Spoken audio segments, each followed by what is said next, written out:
La primera diapositiva es bastante interesante porque nos hacen una pregunta, ¿no? Que si deberíamos buscar métodos u otros métodos para la detección temprana del cáncer, ¿no? En función a la resonancia magnética. Y la respuesta es sí, sobre todo con este concepto cada vez más de moda que es el cáncer de intervalo, ¿ya?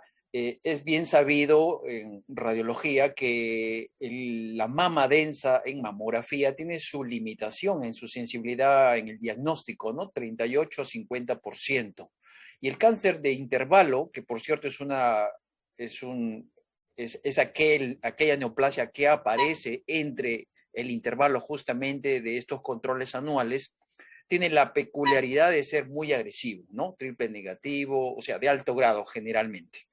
Entonces, la mama densa obviamente puede escapar frente a esta neoplasia y el gran intervalo de un año evidentemente puede ser perjudicial para estos pacientes en métodos de diagnósticos tempranos. ¿Ok?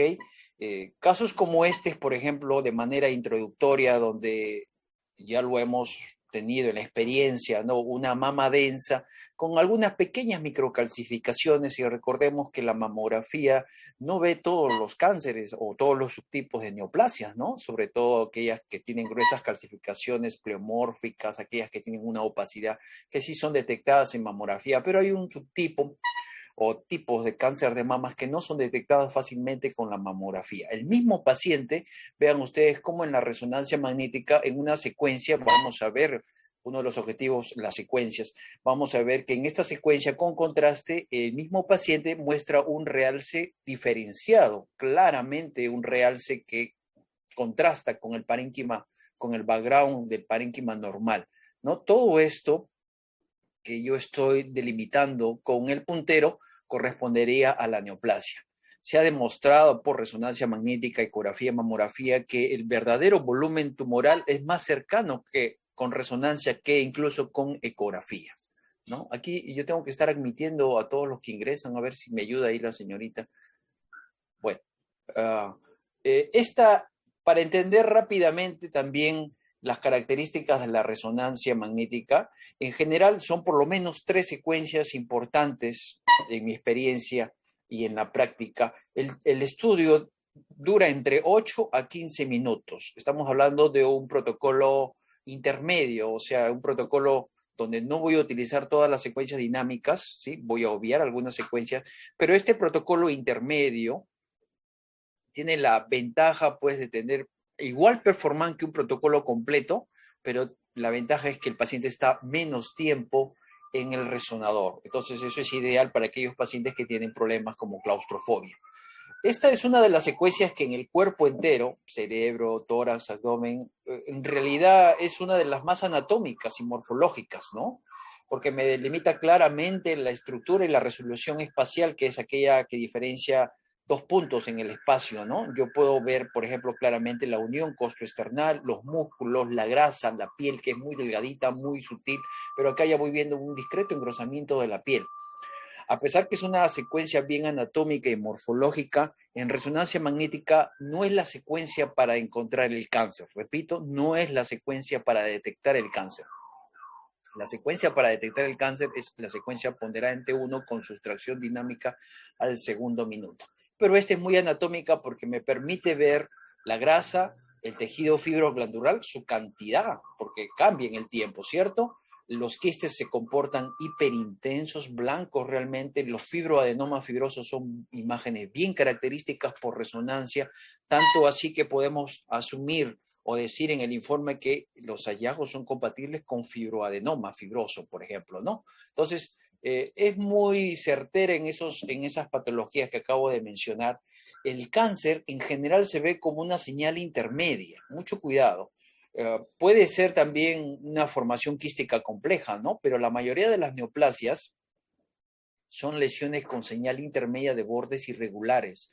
Y ustedes se darán cuenta que es relativamente no tan sencillo diferenciar esta imagen con el tejido fibroglandular normal, ¿no?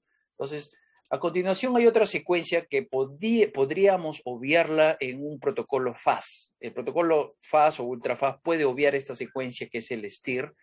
Ahí ese protocolo sí va a durar 8 minutos, pero de preferencia en un protocolo intermedio, que es el que suelo recomendar, siempre utilizamos el STIR. ¿Por qué? Porque es más sensible que esta secuencia ponderada en T2, donde los líquidos son hiperintensos, la grasa también es hiperintensa y aquí automáticamente el STIR satura la grasa, o sea, suprime la señal de la grasa.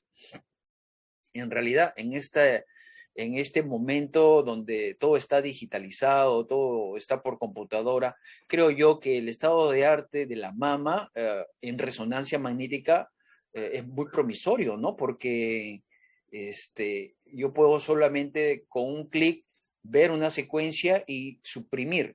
La resonancia magnética es la que más se acerca a las características estructurales de los tejidos, líquido, sólido, grasa, sangre, lo puede detectar fácilmente la resonancia magnética. Entonces aquí yo veo que la mama derecha está normal, acá hay un engrosamiento, vean que hay edema, esta secuencia es sensible a los líquidos pero satura la grasa, repito, aquí la grasa es blanca, mira, entonces el líquido se va a comportar como la grasa, no va a haber ese contraste para poder yo diferenciarlo, ¿cierto?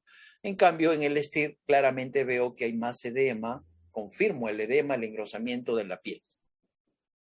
Esta es la secuencia que ya empieza a tener más importancia en el diagnóstico, que se llaman secuencias ponderadas en T1, FAC-SAT. Ojo, FAC significa sangre y SAT saturación, o sea que aquí la grasa nuevamente está oscura, suprimida, no nos produce un problema, no nos produce una preocupación, ¿no? La grasa está totalmente oscura y veo que la imagen está acá, puede ser de isoseñal, ¿no? De la misma señal que el parénquima, pero para eso está otro punto importante que es el contraste.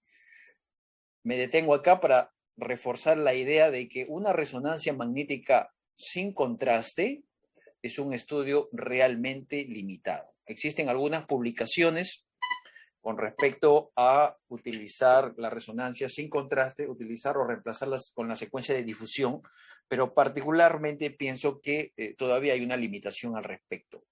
En conclusión, una buena resonancia para el diagnóstico de cáncer tiene que ser con contraste. Vean ustedes cómo la sin contraste, el corazón no tiene este brillo característico cuando se pone el gadolinio y la lesión empieza a captar, ¿cierto? Pero aún así, vean ustedes que esta captación, a mí me gustaría con un clic, por ejemplo, dejar de ver el tejido normal, ¿no? El tejido normal que estamos observando acá, mira, que es más o menos hipointenso con respecto a la neoplasia que sí está captando. Y gracias a Dios existe en la computación, en la informática, en esta tecnología que es la resonancia magnética, ese famoso clic. Yo le digo, es más, sale por default que la resonancia magnética se hace en la sustracción, la máquina, no el tecnólogo, sino la máquina, y lo que obtenemos es esto, ¿no? Donde el tejido fibroglandular, a pesar que se puede diferenciar el cáncer, el tejido fibroglandular se vuelve oscuro totalmente. Entonces, ¿qué es lo que va a demostrar la sustracción? La resta el T1 con contraste menos el T1 sin contraste y solamente va a quedar el realce patológico o casi patológico, porque los fibroadenomas, hay un grupito de fibroadenomas que van a captar el contraste. Entonces, vean ustedes, aquí les puse un video, ojalá que corra, vean que no solamente era un tejido irregular, ¿cierto? Sino también era una lesión multifocal, vean, ¿no? Hay un realce irregular mal definido hacia los cuadrantes externos, bordes irregulares, pero multifocalidad. Entonces, claramente se cumple ese famoso criterio o esos roles de la resonancia magnética en el cáncer de mama, ¿no? La gran pregunta es, ¿a quiénes les hago resonancia magnética? O cuáles son los criterios para la resonancia de mama?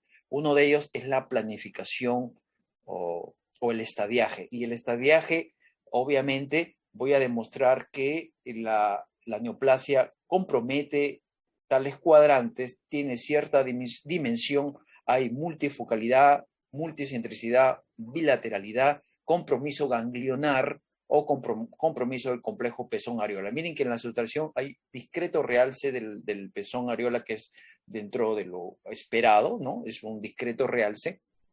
Tenemos que acostumbrar el ojo, obviamente, para detectar los hallazgos que realzan o los hallazgos patológicos, ¿cierto? Muy bien, ahí está el realce. ¿Hasta aquí alguna pregunta? ¿Todo claro? Ya.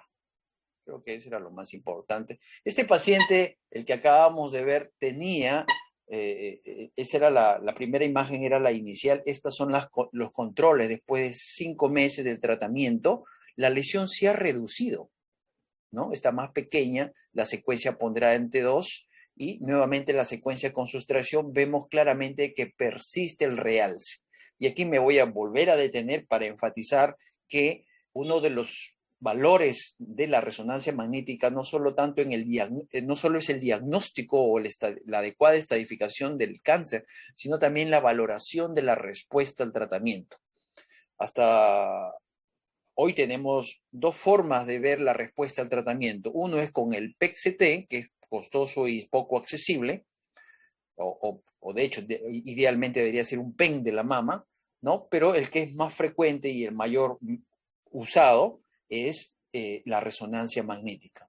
La ecografía, la mamografía, no tiene el performance para valorar respuesta al tratamiento. Solo la resonancia magnética como método morfológico y también, ojo, funcional. Acá no solamente estamos viendo morfología, sino funcionabilidad. Muy bien.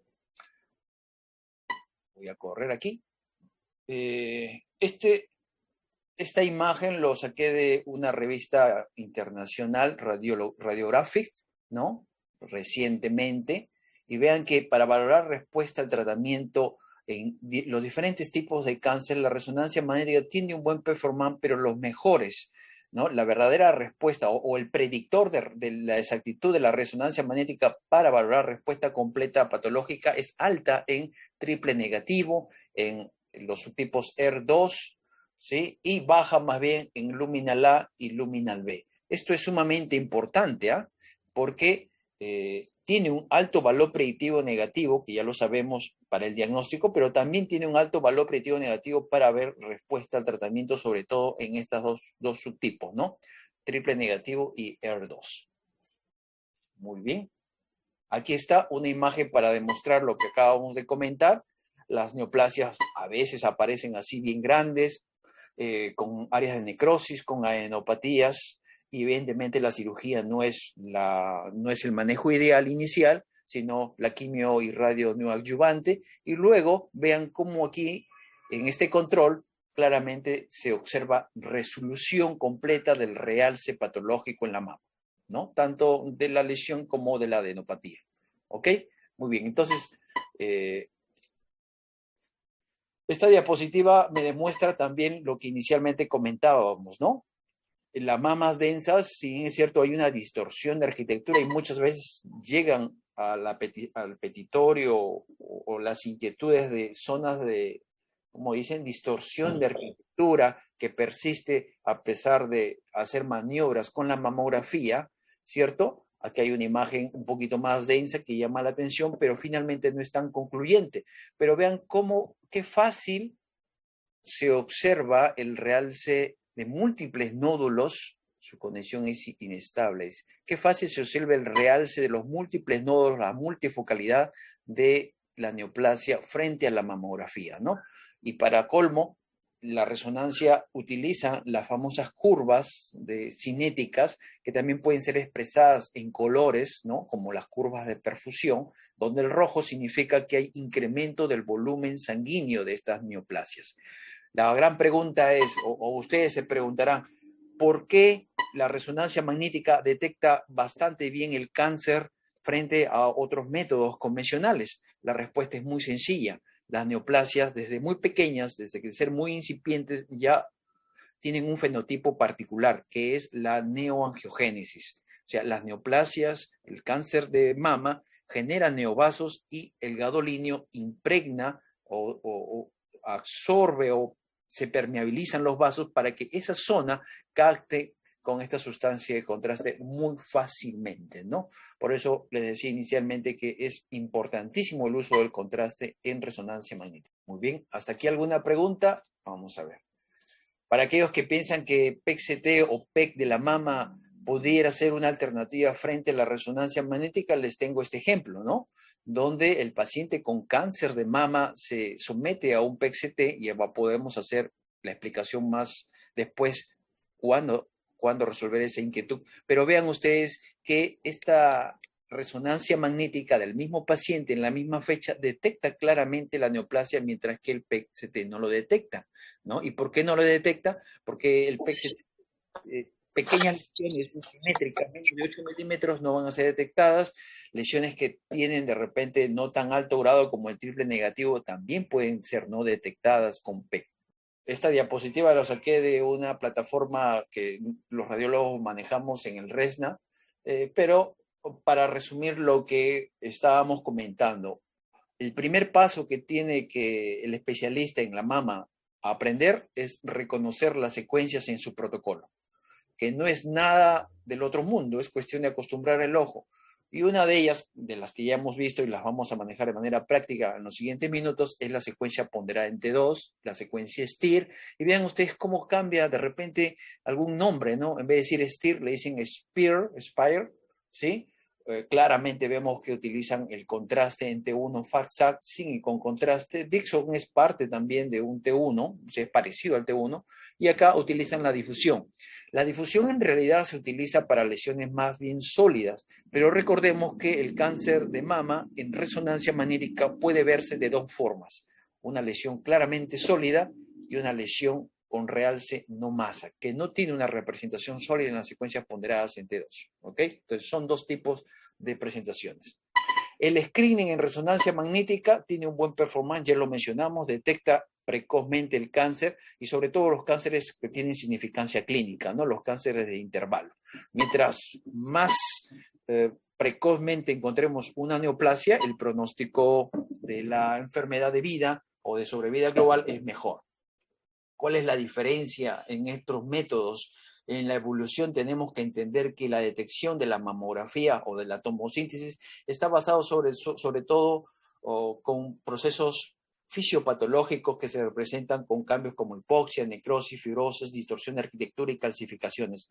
Pero estas detecciones en mamografía suelen ser de crecimientos lentos, es cierto.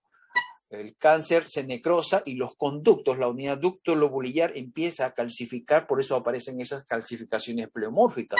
O sea que lo que más detecta la mamografía son neoplasias de lento crecimiento y son cambios claramente morfológicos, mientras que la resonancia magnética se diferencia de los métodos convencionales porque está basado en dos principios: la morfología y la función. ¿Y quién le determina la función de esta tecnología de resonancia magnética? La angiogénesis, esta actividad proteácea, esta permeabilidad vascular por la proliferación celular, por la neoangiogénesis, permite que se impregne rápidamente el gadolinio. Y recordemos claramente que esos fenómenos que acabo de describir son muy frecuentes, vistos en neoplasias de rápido crecimiento como neoplasias agresivas, ¿no? Esta es otra diapositiva bastante interesante. Vean que la sensibilidad de la resonancia magnética frente a la mamografía. Miren, mientras más agresiva sea la neoplasia, ¿no? Bajo grado, alto grado, la sensibilidad se va incrementando, ¿no? Mientras que más agresiva sea la neoplasia, la sensibilidad de la mamografía, que es en rojo, va disminuyendo. ¿Por qué? Porque estas neoplasias agresivas ya no da tiempo para que se calcifiquen, que es, por cierto, digamos, el caballito de batalla de la mamografía, ¿no? La presencia de las microcalcificaciones. ¿Ok?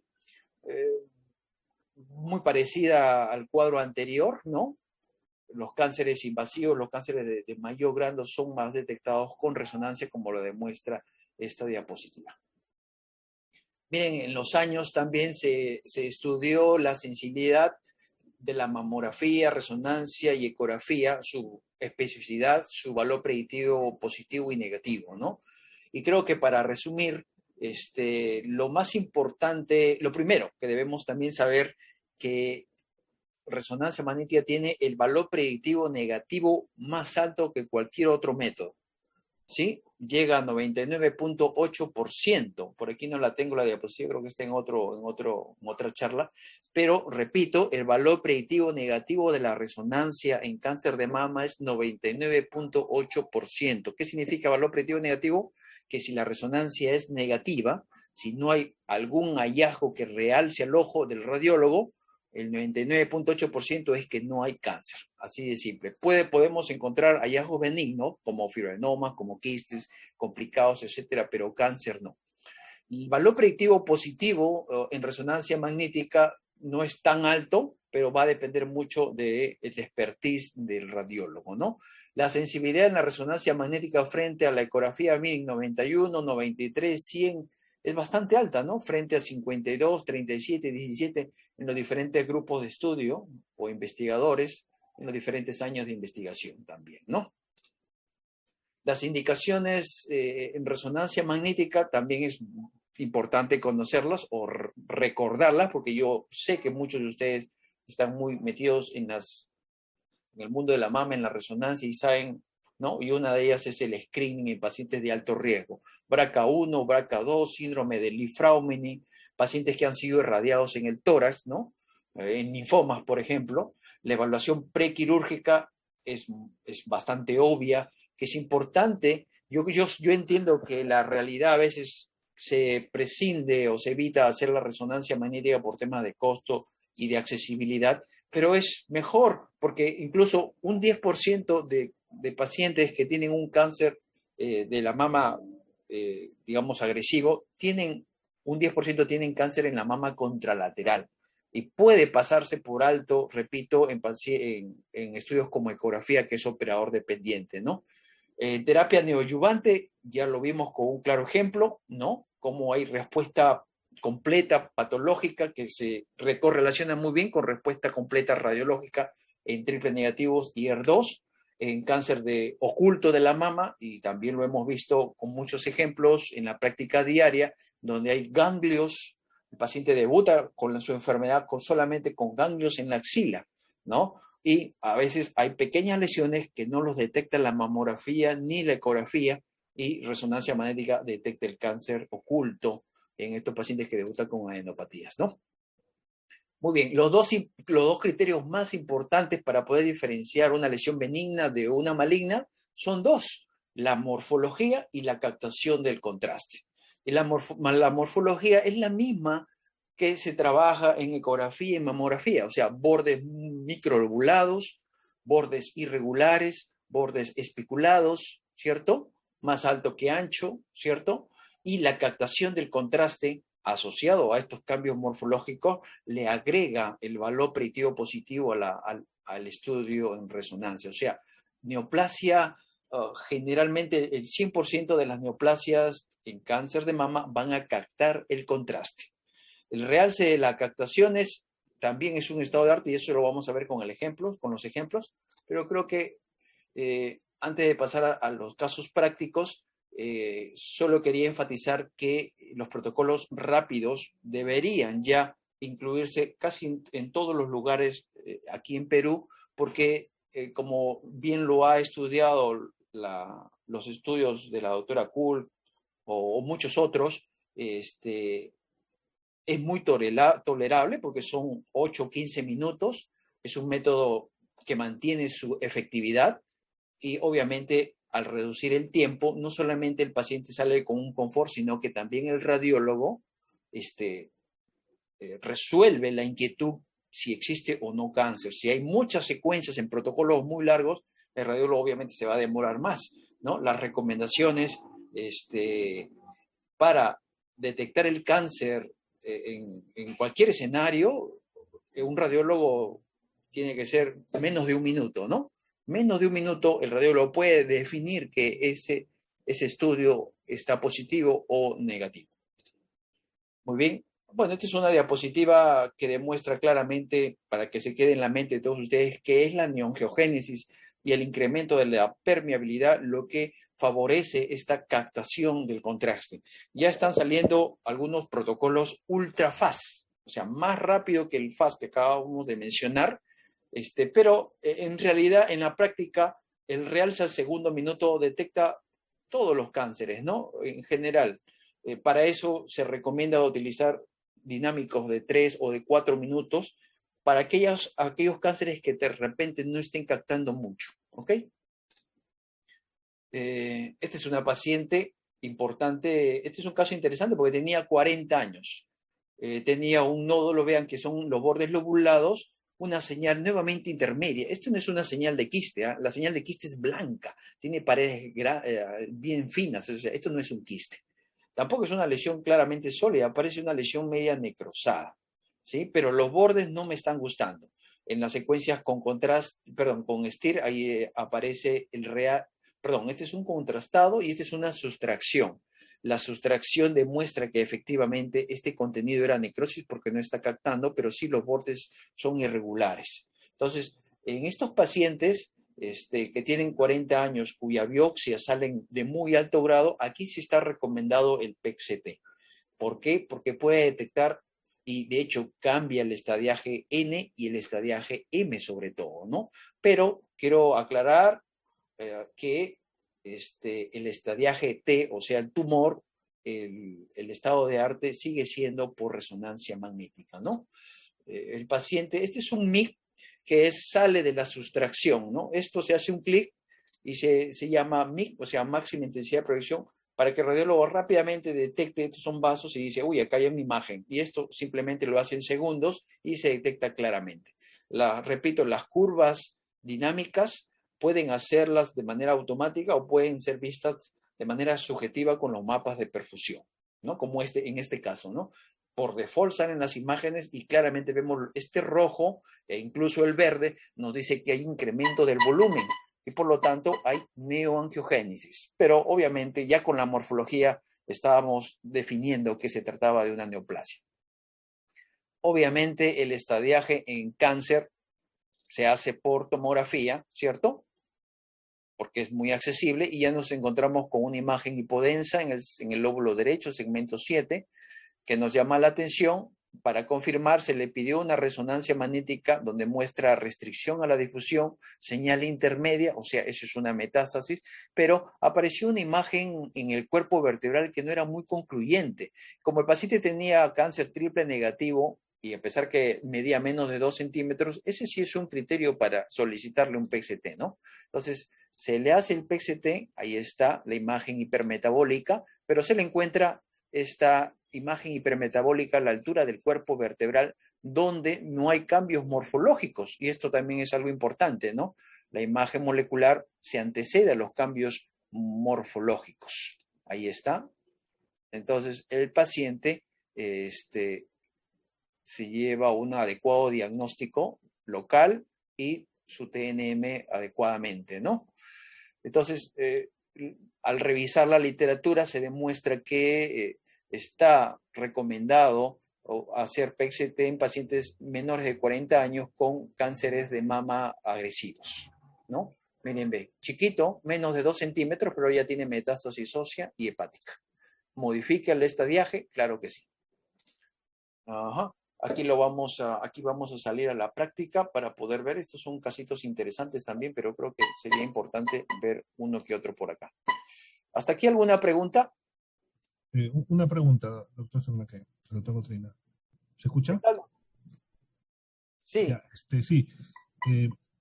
Para enfatizar la relación de resonancia con tipo histológico, creo que es importante también eso, no sé si lo has nombrado, ductal, lobular, in situ. Ya. ¿Cuál es el valor de la resonancia en ductal ya sabemos, pero en lobular creo que es mejor resonancia que mamo eco y in situ? Ya. Que a veces las calcificaciones no son vistas en resonancia. ¿Cuál sería el valor de la resonancia en este tipo de tumores? Ya, perfecto. Sobre todo el in situ, cualquier foco de realce que sea ductal micronodular y podría corresponder in situ, lo va a detectar la resonancia magnética. Más bien, estas pequeñas neoplasias, obviamente el trabajo debe ser multidisciplina con todos los métodos que tengamos disponibles, ¿no? Me refiero a la ecografía, que también es muy buena, sobre todo cuando la neoplasia está muy cerca al traductor. Pero sí, es cierto, la resonancia magnética es bastante sensible y predictiva en estas neoplasias muy agresivas y ya las lesiones muy pequeñitas, la ecografía podría detectarlas. Triple negativo, ER2, luminal B, detecta fácilmente resonancia magnética, pero los in situ, probablemente estas pequeñas lesiones las va a detectar la ecografía, ¿no? Yo creo que la moraleja, doctor, es que cualquier realce patológico debe ser sometido a un second look para confirmar que existe signos ecográficos de malignidad y ser candidato a un procedimiento. Muchas veces, porque esto es también controversial, se ve un realce patológico irregular en la resonancia y ni la mamografía ni la ecografía lo detecta. Entonces, ahí sí, si persiste o se observa con bastante sospecha, estaría indicado ya una biopsia, ya no con ecografía, sino biopsia con resonancia magnética. Esa era mi otra pregunta. Respecto a la biopsia con guía con resonancia, no sé si lo hacen acá en Perú o lo hacen ustedes, acá en el instituto. En el instituto no, y nos gustaría, todavía no se hace en el instituto, y creo que está demorándose un poquito el tema, digamos, en el instituto, pero debería ya, digamos, con el tiempo hacerse, ¿no? Sí se hace en el Perú, hay 2 centros privados, tampoco creo que es ético hacer propaganda de esos lugares, pero sí, ya en Perú se hace, doctor, biopsias guiadas con resonancia. Son pocas, se hace con criterios muy, digamos, de exclusión, y uno de ellos es que ya no se detecta en el second look ecográfico. Y la mayoría, doctor, a propósito de esa inquietud, es que la mayoría de lesiones en el second look se detectan, ¿sí? Y es por eso pero hay un grupo de pacientes, sobre todo los que tienen realce no masa, ¿no? Que no se ve en ninguno de los exámenes. Así también es. hay que diferenciar del realce no masa fisiológico, ¿no? Que creo que está relacionado a cambios hormonales y no a lesiones neoplásicas, ¿no? Creo que es importante también. Eso es importante, y creo que justamente ya los casos prácticos, casos que estamos viendo en estos pocos minutos que nos quedan, de repente vamos a enfatizar en el realce fisiológico. Existen 2 tipos de realce fisiológico, unos que son unos puntitos menos de 5 milímetros, de los cuales si son muy exagerados por temas hormonales, como lo comentó, se sugiere un control estrecho en 6 meses, y el otro que es un realce difuso, el background de la mama típico, que es más armónico, es simétrico y hacia los cuadrantes externos, ¿no? Entonces, sí hay un realce y un background. De hecho, que los informes que los radiólogos más o menos pregonamos es que se empiece diciendo que la mama es de tal tipo A, tipo B, tipo C, tipo D, dependiendo del contenido fibroglandular, y el otro es el realce parenquimal o el background. A veces es muy leve y a veces es más pronunciado. Entonces, de tal manera que, por ejemplo, una mama tipo D, o sea, fibroglandular, mucho contenido fibroso, con un realce parenquimatoso moderado o marcado, ya le baja el rendimiento diagnóstico de la resonancia de mama, ¿no? Muy bien. No sé si pueden ver ustedes mi imagen que está corriendo. Sí, doctor. Buenas tardes.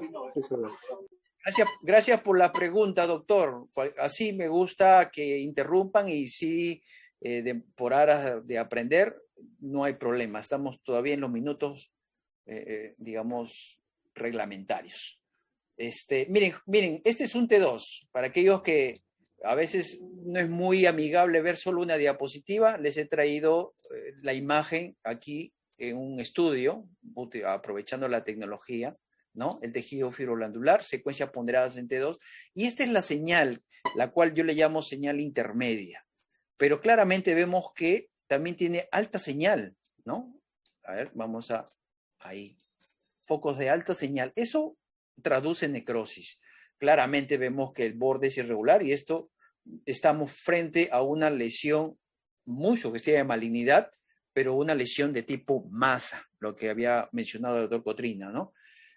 Hay neoplasias que no se representan o no debutan con una lesión masa, sino más bien no masa, y esas se detectan solamente utilizando contraste. ¿Ok? Entonces T2 es muy buena para ver lesiones de tipo masa. Ahí tenemos la adenopatía. Ya no necesitamos incluso el contraste en particular en este caso, ¿no? Pero vemos, y tenemos que mostrarlo, que va a captar el contraste muy probablemente, ¿no? En estas lesiones masa, la difusión sí puede tener un rendimiento, porque vean, este es el mapa ADC, coeficiente de difusión aparente, donde vemos estas imágenes oscuras que nos demuestran que hay hipercelularidad. Pero en las lesiones no masas, y uy, ¿qué pasó acá? Ya no corrió. A ver, espérense un ratito, aquí, ahí está. Yo les decía que en resonancia la más importante es la secuencia con sustracción dinámica, que es esta, al segundo minuto. Puede ser al primer minuto también, pero al segundo minuto van a captar bastante bien. Y vean cómo la lesión capta, claramente vemos cómo infiltra el músculo pectoral y le estamos dando mucha información valiosa al cirujano, ¿no? Porque, repito nuevamente, la que mejor tiene resolución espacial y contraste es la resonancia magnética. Y el otro detalle que me olvidé comentarlo es que es una tecnología reproducible, ¿no? Esta lesión tiene una imagen multicéntrica aquí, o sea, está separada, ¿no? En otro cuadrante, pero también de características morfológicas y dinámicas o funcionales altamente sugestivas de malignidad. Entonces, miren, solamente he visto 2 secuencias en menos de 2 minutos para definir un estadiaje en cáncer de mama. Hay adenopatías. Las adenopatías se ven también en los cortes axiales, y yo suelo pregonar el corte coronal en el STIR para detectar con facilidad esos ganglios que están bien arriba, ¿no? Que están bien hacia cefálico. ¿Ya? Entonces voy a pasar a otro casito para... A ver un ratito. Pero pueden ir haciendo sus preguntas, ¿ah? Ya voy a terminar. ¿Cuál era el casito? A ver, acá está. Compartir. Miren, este paciente tiene 29 años. Mamografía no tiene, digamos, razón de ser a los 29 años, ¿no? ¿Cierto? La ecografía. Pero vean aquí que prácticamente, yo ya obviamente sé que acá hay una neoplasia, pero prácticamente esta lesión está muy similar al tejido fibroglandular, ¿cierto?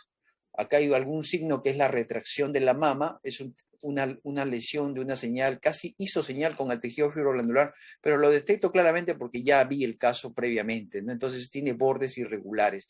Pero vean esta imagen y ahora les voy a mostrar la secuencia con sustracción dinámica. No me voy a parar en las secuencias con STIR, esas cosas no, sino esta que es la más importante, y veo claramente, vean, concéntrense en la mama izquierda. Es un tenue realce leve, diría yo, en la descripción del informe, ¿no? Que obviamente no es patológico, miren, muy suavecito, muy suavecito. Yanni, hay una paciente de Paredes, dice que no nos ha entregado su orden. Ah, ya está con el audio ahí. Pónganse mute, por favor. Pensé que era una pregunta. Entonces, vean que acá hay un realce muy tenue hacia el cuadrante externo también, pero que no es patológico. Ese es el background que les había comentado. Pero las neoplasias, hay que enfatizar y hay que decirlo, generalmente captan ávidamente con el contraste. Pequeñas lesiones chiquititas milimétricas de 6, 7 milímetros que no captan pudieran corresponder a los carcinomas in situ. Entonces, en ese caso, sí recomiendo, ¿no? Ahora por temas de la exposición de frente, me voy al segundo minuto, pero como podrán ver, acá tengo el tercer minuto, el cuarto minuto. Entonces, sí hay que ver el tercer y el cuarto minuto en el trabajo de día a día en la evaluación con resonancia magnética, ¿no? Muy bien. Entonces, paciente de 29 años, claramente se ve una neoplasia de bordes irregulares. Siguiente casito. Son 4 nada más. Estoy tratando de mostrarles todos los casitos para... ¿Cuál es el otro? Ahí está. Miren, puede uno modificar los protocolos y utilizar secuencias o los cortes en T2 en sagital, de tal manera que simula una mamografía, ¿no? Como en este caso. Vean que cuando uno hace la resonancia mama por mama o lado por lado, se hace un poquito más nítida. Pero yo creo, actualmente recomiendo yo mejor los full axial, todo axial. Vean que aquí yo puedo diferenciar el quiste del tejido fibroglandular, que es bastante denso y prominente, y acá hay una imagen de señal intermedia un poquito irregular que no es fácil de verla, claro que sí. La otra mama es muy similar, bastantes quistes, pero no es problema en resonancia magnética diferenciar el quiste, ¿no? No es relevante clínicamente. Este es el famoso MIC, y en el MIC veo claramente una imagen con realce en la mama derecha. En la sustracción, claramente veo, a pesar que hay un background puntiforme, claramente resalta la lesión espiculada. Esta es la sustracción al segundo minuto, memorícense eso por favor, sustracción al segundo minuto, donde todo lo que es normal se suprime, la grasa, el background, ¿cierto? Los quistes, el fibroadenoma, todo eso se suprime, menos una neoplasia, ¿no? Es una neoplasia que debe medir como 2 centímetros, ¿no? Y vean qué fácil se demuestra la neoplasia. Miren, este es el foco de realce tipo puntiforme, imágenes focales menores de 5 milímetros, que radiólogos que no están acostumbrados a ver la imagen pudiera preocupar, ¿no? Pero cuando es mucho, como en este caso, se recomienda un seguimiento, es mejor. Porque podría estar oculto una pequeña neoplasia incipiente. Esa es la razón, ¿no? La perfusión está acá, no me voy a detener en la perfusión porque es más suficiente con ver la sustracción al segundo minuto, ¿no? Entonces vamos a ver el último pasito, ¿dónde está? Creo que es este, sí. Y de ahí regresamos a las últimas diapositivas. Nuevamente, secuencia ponderada en T2. Nuevamente una lesión masa, un engrosamiento de la piel, ¿no? En la sustracción, claramente vemos que, a mí me pareció que solamente era esto, ¿no? Una lesión bien definida en esta zona, pero con la sustracción dinámica al segundo minuto, veo que no solamente era esto, sino también hacia la parte anterior, y siguiendo el trayecto ductal hacia el pezón, vemos claramente y podemos estadificar con facilidad una tremenda lesión neoformativa, ¿no? Grande, más de 5 centímetros, obviamente. Entonces, el T2 y la sustracción dinámica al segundo minuto, para mí son las secuencias más importantes. El T2, mira, me deja ver claramente ganglios. A veces hay ganglios menores de 1 centímetro, repito, ganglios menores de 1 centímetro, pero ya son redondos, han perdido el hilo graso o tienen una cortical más de 4 milímetros. Ya por resonancia magnética debo considerarlos como sospechas de adenopatías. Ok, a ver, creo que este es uno de los últimos. Nuevamente retorno a la charla, un ratito. Otra de las indicaciones de resonancia magnética no menos importantes es la evaluación de la prótesis, ¿no? La prótesis puede ser retroglandular, retropectoral, y hay secuencias específicas para ver ruptura de prótesis que se llama sustracción silicona, ¿ok? Hay signos, por horas del tiempo no nos vamos a detener en tema de prótesis, pero al igual que la ecografía, resonancia magnética es muy buena para ver prótesis y las patologías asociadas a la prótesis. Me refiero al cáncer, al linfoma secundario al uso crónico de prótesis, ¿cierto?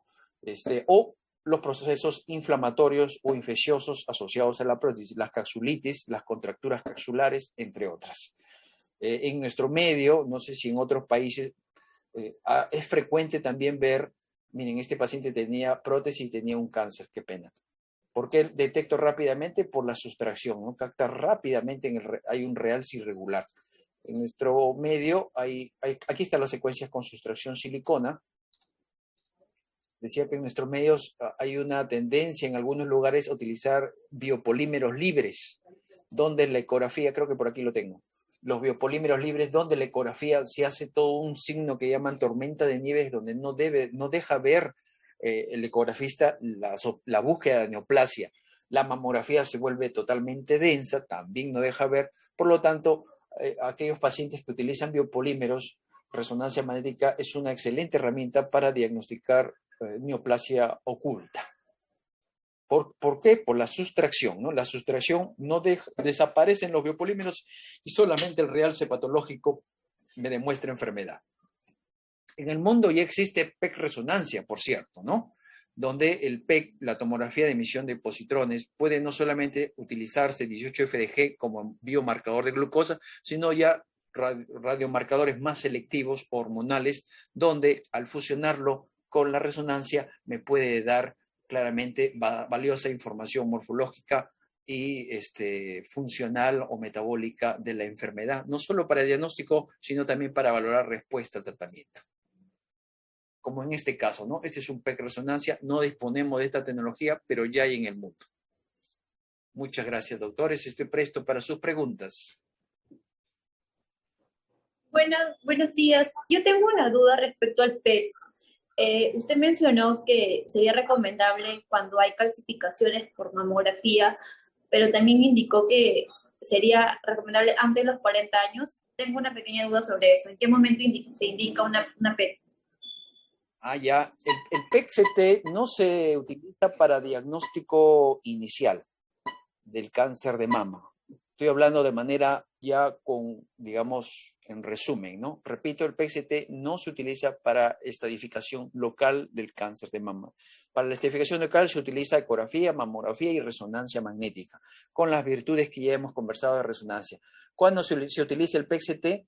En el estadiaje corporal, ¿no? Si el paciente, por ejemplo, tiene un cáncer muy agresivo como triple negativo y tiene más de 40 años, está indicado. Si la neoplasia, por ejemplo, por resonancia, ecografía, es un T3 y tiene ganglios, sí sale beneficioso un PET-CT porque el PET-CT me demuestra metástasis ósea, metástasis cerebral insospechada o cualquier otro tipo. Sobre todo el N y el M es lo que modifica el PET-CT, ¿no?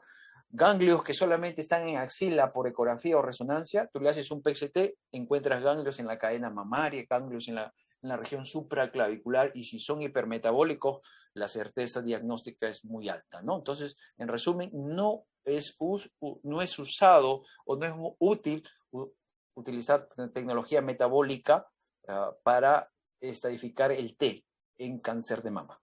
Gracias por la pregunta. En el chat hablaban del ciclo menstrual, ¿no? En realidad, en la práctica privada hacemos ya hace muchos años resonancia magnética y hemos evitado este tema de prorrogar la resonancia con respecto al uso del ciclo menstrual, y finalmente no veo o no he visto cambios significativos. O sea, lo que quiero decir es que puede hacerse la resonancia magnética en cualquier momento del ciclo menstrual, ¿no?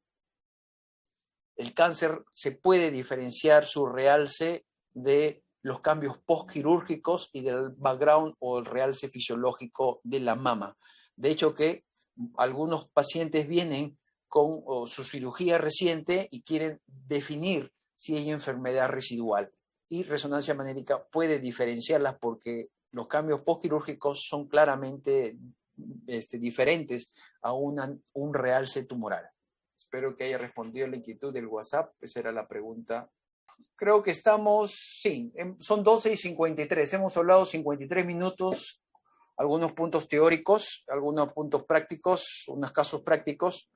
No sé si tienen alguna otra inquietud, que es momento de hablar. Entonces creo que conmigo terminamos. Muchas gracias por la paciencia.